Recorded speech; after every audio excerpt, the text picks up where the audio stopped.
நான் வந்து ஒரு நான் மேக்கப் பர்சன். எல்லா கல்யாணத்துக்கு வந்து நீங்கள் மேக்கப் வந்து 15,000 அந்த மாதிரி போட்டிருந்தீங்கன்னா அந்த பெயின் தெரியும். அதனால் நானே வந்து ஒவ்வொரு ப்ராடக்ட்ஸாக வந்து எனக்கு எது செட் ஆகும்னு சொல்லி பார்த்துட்டு பண்ணிகிட்ருக்கேன், வாங்கிட்டுருக்கேன்.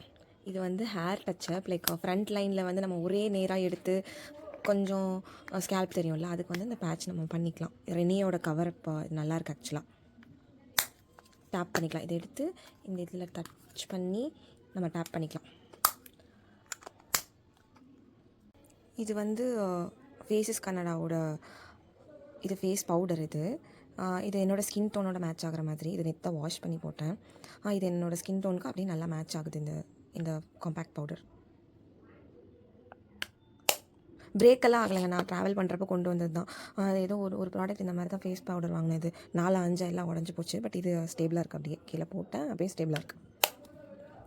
இது வந்து என்னோடய மோஸ்ட் ஃபேவரட் ஒன். எனக்கு ஐப்ரோஸ் பண்ணுறது பிடிக்கும். லைக் என்ன ஆச்சுன்னா, என்னோடய ஒரு ஃபங்க்ஷனில் வந்து ஐப்ரோ என்ன பண்ணுறாங்கன்னா, இப்படி தீட்டி இப்படி வரைஞ்சி வச்சுட்டாங்க. அதனால் அப்போ இருந்தே நான் வந்து நானே என்னோடய ஐப்ரோஸ் பண்ணிக்கணும்னு நினச்சேன். இது வந்து ஃபேஸஸ் கனடாவோட ஐப்ரோ கிட்ட. இது வந்து வேக்ஸு. இது வந்து நம்ம அதை ஃபில் பண்ணுறது. இதுலேயே வந்து நம்ம அப்ளிகேட்டர் கொடுத்துட்றாங்க. ஸோ ரொம்ப கன்வீனியண்ட்டாக இருக்குது. அப்படியே அழகாக இருக்குது, நேச்சுரலாக பண்ணுற மாதிரி இருக்குது. சூப்பராக இருக்குது. எனக்கு ரொம்ப ஃபேவரட் ப்ராடக்ட் தான். அப்புறம் இது வாங்கினேன், லைக் ஸ்டோக் க்ரீம் வாங்கினேன். இதை பார்த்திங்கன்னா நான் ஒரு 2 to 3 டைம்ஸ் தான் நான் யூஸ் பண்ணியிருப்பேன்.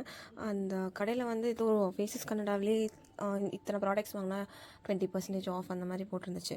ஆனால் எனக்கு தெரியல ஃபேஸஸ் கனடாவோட ஸ்டோக் க்ரீமில் இவ்வளோ தான் ப்ராடக்ட் இருக்குமா அப்படின்னு. ஏன்னா நான் வாங்கி 2 to 3 டைம்ஸ் தான் யூஸ் பண்ணேன். பார்த்திங்கன்னா ஃபுல்லாக ஹேராக தான் இருந்த மாதிரி இருந்துச்சு. இது வந்து என் சிஸ்டர் வந்து எனக்கு ஃபங்க்ஷனில் ஒரு மேக்கப்புமே நான் போடல, இதை மட்டும் போட்டப்போ அப்படி ஒரு மாதிரி கிளிட்டரிங்காக இருந்துச்சா. ஸோ அதனால் இதை நான் வாங்கினேன். தேகாவோட லிப் பாம் தான் எப்போவுமே யூஸ் பண்ணுறது. கல்யாணம் ஆனதுக்கப்புறம் ஸ்கின் கேர்லாம் பண்ணுறதில்ல, பட் மறுபடியும் ஸ்டார்ட் பண்ணணும். அப்புறம் நான் ரீசெண்டாக ஹேர் கட் பண்ணேன். என்னோடது ரொம்ப ஷார்ட் ஹேர், ப்ளஸ் வந்து டென்ஸ் வந்து லெஸ்ஸாக தான் இருக்கும்.